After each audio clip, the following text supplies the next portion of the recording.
চারটা টি-20 ম্যাচ জিতেছে, back to back দুটো টি-20 সিরিজ জিতেছে, অর্থাৎ খুব ভালো শেপে আছে, ভালো রিদমে আছে এবং সুযোগ বাংলাদেশ দলের সামনে প্রথমবার পাকিস্তানকে টি-20তে হোয়াইট ওয়াশ করার। সেখানে কিনা তৃতীয় ম্যাচে বাংলাদেশ দল একাদশে পরিবর্তন আনলো পাঁচটা। কেন, কি কারণে, কেন পাঁচটা পরিবর্তন আনতে হবে? সিরিজ যেটা হয়ে গেছে সেই কারণেই কি পাকিস্তানকে গুরুত্ব না দেওয়া?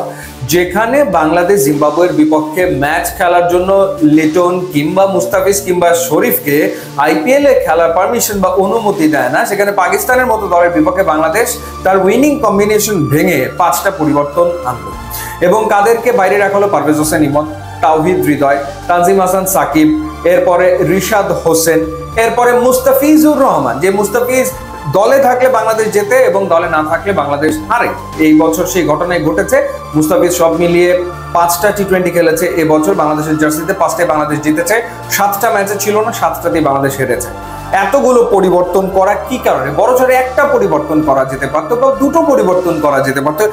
এতগুলো পরিবর্তন করে ব্যাটিং অর্ডারটাকে একেবারে নাড়িয়ে দেওয়া হলো, একই সাথে বোলিং ডিপার্টমেন্টটাকেও একটা নাড়াচাড়া তো ডেফিনেটলি দেওয়া হলো, যার ফলাফল হচ্ছে প্রথমে ব্যাট করে 178 গুলো 7 উইকেটে পাকিস্তান, যে পাকিস্তান প্রথম দুই টি-20তে ব্যাটিং এর রীতিমতো ভুগেছে, সেই পাকিস্তানি দুর্দান্ত খেলে ফেলে এবং সাহেবজাদা ফারহান ওপেনিং এ নেমে 63 রানের একটা ইনিংস খেললেন এবং হাসান নওয়াজ 33 করলেন। শেষ দিকে মোহাম্মদ নওয়াজ 16 বলে 27 রান করলেন।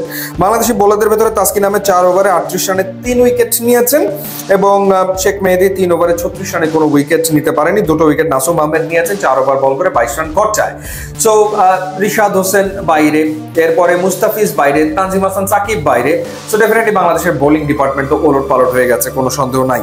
ব্যাটিং এর ক্ষেত্রে তো কলাপস, ব্যাটিং এর ক্ষেত্রে তো ভরাডুবি অখাদ্য ব্যাটিং করেছে বাংলাদেশের টপ এবং মিডল অর্ডারের ব্যাটাররা, যার কারণে 41 রানে 7 উইকেট বাংলাদেশের পড়ে যায় এবং মনে হচ্ছিল বাংলাদেশ বোধহয় 50 রানের ভেতরে অল আউট হয়ে যাবে এবং টি-20-র ইতিহাসে সর্বনিম্ন রানে বাংলাদেশ অল আউট হবে।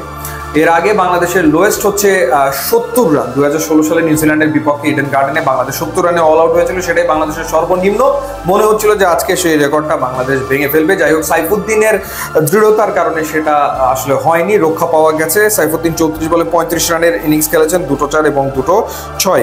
বাংলাদেশ অল আউট হয়েছে 104 রানে এবং মাত্র দুজন ব্যাটার তারা ডাবল ডিজিটে পৌঁছতে পেরেছে।